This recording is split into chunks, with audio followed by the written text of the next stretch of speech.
एक समय नैमिसारण तीर्थ में, जिसे चक्र तीर्थ भी कहते हैं, वहां पर 88,000 ऋषि विराजमान थे। कितने? 88,000 ऋषि विराजमान थे। सभी ऋषि वृंद वहां एकत्रित हुए, सभी विराजमान भय।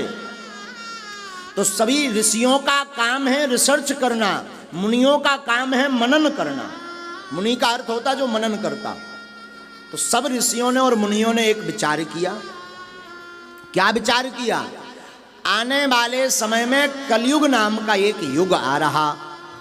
कलयुग में बहुत पाप होंगे, लोग झूठ बहुत बोलेंगे, असत्य का अनुकरण करेंगे, नाम चर्चा नहीं करेंगे, भगवान की कथा नहीं सुनेंगे, तो उन कलयुग के प्राणियों का कल्याण कैसे होगा? ये मन में विचार ऋषि और मुनि सब कर रहे थे। उसी समय व्यास जी के परम शिष्य पौराणिक सूत जी महाराज अपने शिष्यों के साथ उस स्थान पर पधारे।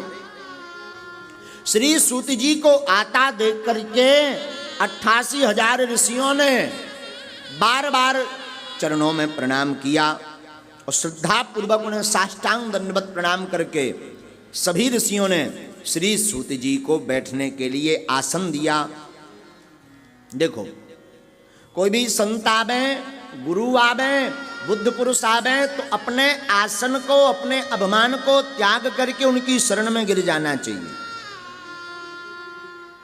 सभी ने प्रणाम किया और श्री सूत जी से कहा ऋषियों ने कि हे भगवान, आपका आना बहुत उचित हुआ, आप सही समय पर पधारे, आपका शुभागमन बड़ा मंगल है।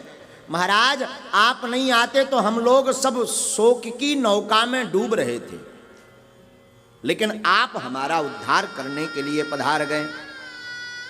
तो श्री सूत जी कहते हैं कि अरे ऋषियों, इतनी चिंता क्यों कर रहे हैं? आखिर क्या कारण है चिंता का? तो सभी मुनि हाथ जोड़ करके कहते हैं, महाराज, आगे कलयुग जैसा एक भयंकर युग आ रहा।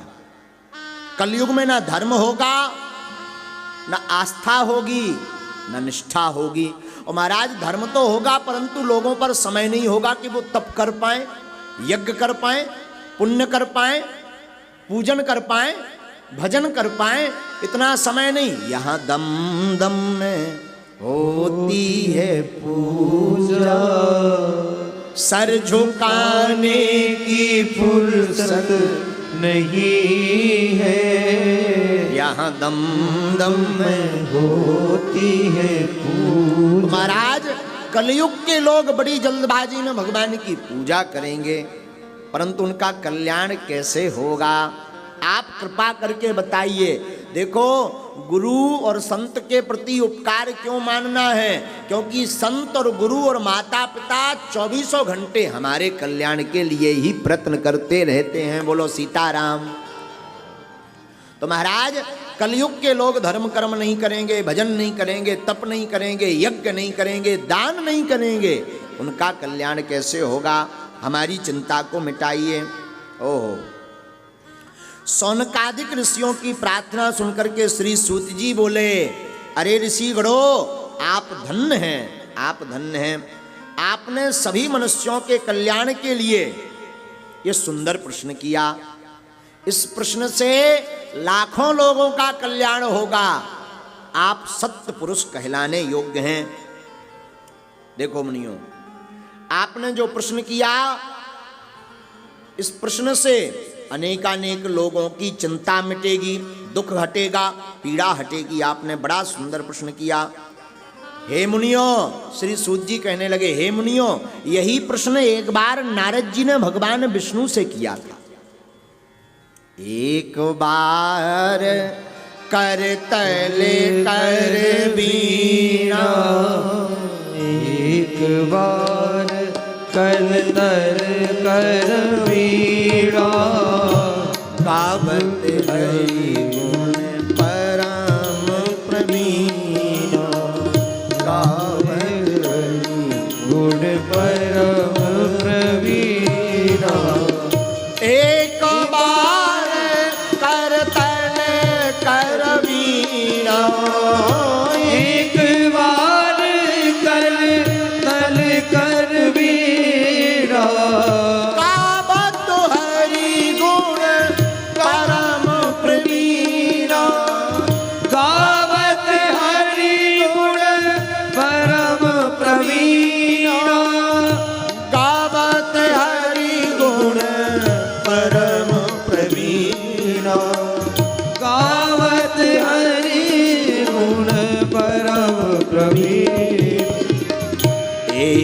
बार करे तैरे मीरा एक बार कर मीरा। संध्या के समय श्री सूत जी महाराज शौनकादिक ऋषियों को कहने लगे, अरे मुनियों, एक बार नारद जी भी भगवान के नाम का गुणगान करते हुए श्री विष्णु लोक को गए। कहाँ? बैकुंठ। बैकुंठ में भगवान श्री हरि विराजमान हैं। नारद जी मृत्यु लोक में विचरण करते हुए बैकुंठ लोक को गए। यहाँ पर मृत्यु लोक में नाना योनियों में जीवों को दुख पाते हुए देखा नारद जी ने। कैसे देखा? कोई तन दुखी, कोई मन दुखी, कोई धन बिन रहत उदास, और थोड़े थोड़े सब दुखी पर सुखी राम के दास। नारद जी ने देखा कोई तन से दुखी है, कोई मन से दुखी है, कोई शरीर से दुखी है, तो कोई पुत्र से दुखी है, तो कोई काम से दुखी है, तो कोई ध्यान से दुखी है, तो कोई मकान से दुखी है, परंतु थोड़े थोड़े सब दुखी हैं। कोई सुखी है? बोले सुखी राम के दास। नारद जी ने देखा कि अगर कोई सुखी है तो राम जी के दास है, पर राम जी का दास तो कोई है नहीं। सोई नारद जी मृत्यु लोक का विचरण करके भगवान बैकुंठ जहां विराजमान है बैकुंठ में वहां पहुंच गए। मृत्यु लोके जना सर्वे नाना क्लेश समन्विता, नाना योनि समुत्पन्न पच्यन्ते पाप कर्म भी। नारद जी ने मन में विचार किया कि हम ऐसा कोई प्रयत्न करें जिससे इनके दुख दूर हो जाएं, और जो भी दुखी है वो कान खोल करके सुन ले इस कथा को, 5 दिन सुन लें, आपको आपके दुख से निपटने का सार मिल जाएगा। ये तय है, इसमें किंचित मात्र भी संदेह नहीं। नारद जी पहुंच गए विष्णु लोक। वहां पर जैसे ही नारद जी पहुंचे विष्णु लोक में भगवान श्री हरि के पास, और श्री हरि के रूप को देखा तो बड़े प्रसन्नचित भये नारद जी। भगवान चतुर्भुज रूप धारण किए हैं श्री हरि। सचिंत मनसा विष्णु लोकम गतस्तदा, तदा नारायणं देवं शुक्लवर्णं चतुर्भुजम। 4 भुजाएं हैं भगवान के। कितनी भुजाएं हैं विष्णु के? श्री हरि के। श्री हरि मतलब विष्णु, विष्णु मतलब नारायण, नारायण मतलब कमलापति, कमलापति मतलब श्रीपति, कमलाक्ष, बैकुंठवासी, ये सब हमारे प्रभु के ही नाम हैं। वहां पर पहुंचे तो 4 भुजाओं में भगवान खड़े थे, जैसे ये पीछे खड़े हुए हैं जो विग्रह दिख रहा है। भगवान 4 भुजाएं, और चारों भुजाएं खाली नहीं, शंख चक्र गदा पद्म वनमाला विभूषितम। ना जैसे ही देखा नारद जी ने, एक हाथ में भगवान शंख लिए, दूसरे हाथ में भगवान चक्र लिए, तीसरे हाथ में मुगदर लिए वज्र गदा, और चौथे हाथ में भगवान पद्म, और गले में जो माला है भगवान की वो वन माला है। वन माला एक अद्भुत माला है, इस पर हम कल चर्चा करेंगे थोड़ी सी। वनमाला एक अद्भुत माला है भगवान के गले में, शंख चक्र गदा पद्म वनमाला विभूषितम। आहा, और स्वरूप कैसा? शुक्ल वर्ण। रहते कैसे? शांताकारम भुजगशयनम पद्मनाभम सुरेशम विश्वाधारम गगन सदृशम मेघवर्णम शुभांगम लक्ष्मीकांतम कमल नयनम योगिभिर्ध्यानगम्यं वंदे विष्णु भवभयहरम सर्वलोकैकनाथं। भगवान शेषनाग सैया पर शयन करते हैं क्षीर सागर में, दूध का कुंड है। एक भाई साहब हमसे पूछ रहे थे, भगवान कहीं ऐसा होता है क्षीर सागर में दूध का कुंड? ये तो कपोल कल्पना है। किसी संत से पूछ रहे थे, झूठ बोल रहे हो, कहीं दूध का कुंड होता है? तो संत भी बड़े पहुंचे हुए थे, वो बोले धूमकेतु, बुंदेली में कहें तो ठटरी के बारे। हाँ, तो कहता दूध का कुंड नहीं होता। अरे दूध का कुंड होता है। तो बोला इसका कोई प्रमाण पत्र? हाँ, जब माताओं के शिशु होता है, माताओं के बालक होता है, तो अपने आप माताओं के स्तनों में दूध आ जाता है। अब वो दूध की व्यवस्था भगवान क्षीर सागर से कनेक्टिविटी की है। कितने शिशु जन्म नहीं ले रहे हैं, लाखों करोड़ों क्विंटल स्तनों में दूध चाहिए माताओं के, उनको पान कराने के लिए। क्योंकि शिशु तो ब्रेड नहीं खाता, जन्म लेने वाला छोटा सा शिशु पिज्जा नहीं खाता, बर्गर नहीं खाता, लंबी लंबी वो सटके क्या बोलते हैं, चाउमीन नहीं खाता। वो तो माँ का स्तन पान करता, जिसे अमृत कहते हैं, जिसे अमृत कहते हैं। तो माँ का स्तन पान, तो वो जो माँ के स्तनों में दूध आता वो कहाँ से आता? तो वो संत तो बड़े खतरनाक, बोले बता तेरा बाप की फैक्ट्री लगी क्या? वो शांत हो गया, शॉक्ड रह गया। तो भगवान कहाँ निवास करते? क्षीर सागर में। क्षीर सागर का मतलब दूध का सागर। शांताकारं भुजगसेनं पद्मनाभं सुरेशं विश्वाधारं गगन सदृशं मेघवर्णं शुभांगं लक्ष्मीकान्तं कमलनयनं योगिभिर्ध्याननिगम्यं वन्दे विष्णु भवभयहरं सर्वलोकैकनाथं। ऐसे रूप को देख करके नारद जी भगवान देखते हैं, भगवान विष्णु चतुर्भुज रूप वाले सुंदर सा स्वरूप शेषनाग की सैया पर लेटे हैं। हा? और भगवान की अर्धांगिनी का नाम है लक्ष्मी। लक्ष्मी कहे तो कमलजा है, समुद्र में निवास करने। और भगवान के भी अनंत नाम है। कोई इनको वासुदेव कहता, कोई पुंडरीक कहता, कोई जनार्दन कहता, कोई चतुर्भुजाय कहता, कोई उपेंद्राय कहता, कोई माधवाय कहता, कोई गोविंद कहता, कोई प्रजापति कहता, कोई नारायण कहता। भगवान के भी अनंत नाम है।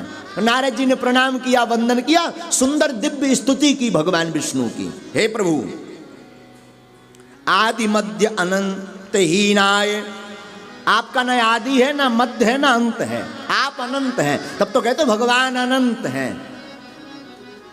और भगवान अनंत हैं तो गोस्वामी जी ने इसका प्रमाण दिया। हरि अनंत हरि कर्ता अनंत, हरि अनंत हरि कर्ता अनंत, कहीं सुनई बहुविधि सब संता, कहीं सुनई बहुविधि सब संता, हरि अनंत हरि कथा अनंत, हरि अनंत हरि कथा अनंत। भगवान अनंत हैं विष्णु। विष्णु का मतलब अब क्या बोलते हैं, विष्णु का मतलब हम तुम ही हैं। जिसके अंदर सत्य है वही श्री हरि है, जिसके हृदय में सत्य है वही श्री हरि है। साच बराबर तप नहीं, झूठ बराबर पाप, जाके हृदय साच है, प्रभुता के हृदय आप। तो प्रार्थना दिव्य की, प्रभु आप बैकुंठ में वास करते हैं, आपको साष्टांग दंडवत है, आप वाणी और मन से परे हैं, मैं आपको प्रणाम करता हूं। आपके अनेक रूप हैं, आपकी शक्ति अनंत है, आप निर्गुण हैं, तीनों गुण सत्य रज तम से परिपूर्ण है, संपूर्ण है। आपकी जय हो, आपकी जय हो, आपकी जय हो। भगवान ने मुस्कुरा करके नारद जी से पूछ लिया, बड़ी बड़ी लंबी लंबी स्तुति हो रही, कुछ काम धाम है कि स्तुति बना? ये देखो, भगवान को स्तुति प्रिय नहीं है, पर स्तुति प्रिय है। भगवान को अपनी स्तुति प्रिय है। इसका मतलब ये नहीं भगवान भी हमारे जैसा है ना, हम में तुम में अंतर है। भगवान स्तुति करवा करके आपके मन के तरंग को अपने से जोड़ना चाहते हैं, इसलिए नित्य स्तुति करो। भगवान ने पूछा, नारद जी कहो कैसे आना होगा? बैकुंठ में किस लिए आए? किम ते मनसि वर्तते कथस्व महाभाग तत्सर्वम कथयामि ते। किस लिए आए हो आप, बताओ। अब नारद जी ने बताया हाथ जोड़ के, मृत्युलोके जना सर्वे नाना क्लेश समन्विता नाना योनि समुत्पन्नः पच्यन्ते पाप कर्म भी। महाराज, हे भगवान श्री हरि, मैं अभी अभी मृत्युलोक से चले आ रहे हैं हम, तो क्या दिक्कत है महाराज? मृत्युलोक में अनेक योनियों में जीव हैं, कोई कुकर बना, कोई सूकर बना, कोई बिल्ली बना, कोई सांप बना, कोई बीछी बना, और आदमी भी खतरनाक डेंजर है, औरतें और डेंजर है। हाँ, माताएं बहनें कौन सा डेंजर है? डेंजर का मतलब खतरनाक, खतरनाक का मतलब मारने धारने वाली नहीं। माताएं और पुरुष दोनों डेंजर हैं और दोनों सही हैं। हाँ, बुराई भी नहीं कर रहे।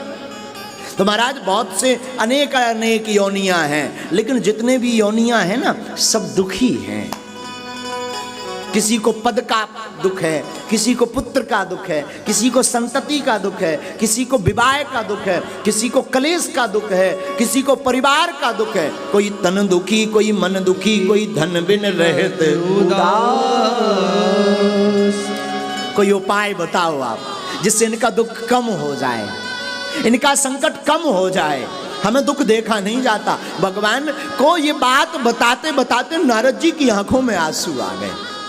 धन्य है नारद, आपने ये जो प्रश्न किया ना, अपने लिए नहीं किया। भगवान ने कहा, देखो, तरुवर फल नहीं खाते हैं, नदी न अचवे नीर, पर कारज के कारणे साधुन धरा शरीर। वृक्ष को कभी आपने अपना फल खाते हुए देखा है का? अब तुम लोग देखो तो भगवान जाने। पेड़ अपना फल खुद नहीं खाता, नदी अपना पानी खुद नहीं पीती। उसी प्रकार साधु का जीवन भी केवल अपने लिए नहीं होता। जो साधु होता, साधु का मतलब ये नहीं कि ब्याह ना होए, रडुआ फड़े वही भड़ुआ साधु ना। साधु किसी भी रूप में हो सकता, 2-2 ब्याह, 5-5 ब्याह, 10-10 ब्याह वाला भी साधु हो सकता। इसका मतलब ये नहीं कि तुम 10 ब्याह करवाओ ना। हाँ, पहली वाली से पूछ लेना, हाँ, अगर गड़बड़ा गया तो झंझट। तो साधु का मतलब वो कोई भी हो सकता। साधु का मतलब जो अपने लिए ना जिए, जो जगत के लिए जिए, वो साधु है। जो अपनी आय, अपनी संपत्ति को जन कल्याण में लगा दे, तब तो सत्यनारायण की कथा, हमारे पूज्य सन्यासी बाबा दादा गुरुजी साधु हैं, क्योंकि वो आने वाली चढ़ोत्री को भंडारे में, वो कन्या विवाह में लगाते, ये साधु हैं। और ये कथा भी प्रेरणा दादा गुरु ने जी, ये सत्यनारायण बाचो, क्यों? इससे जो हो उससे कन्याओं का विवाह करवाए। ये साधुओं के लक्षण है। दादा गुरु जी साधु थे, सन्यासी बाबा साधु हैं।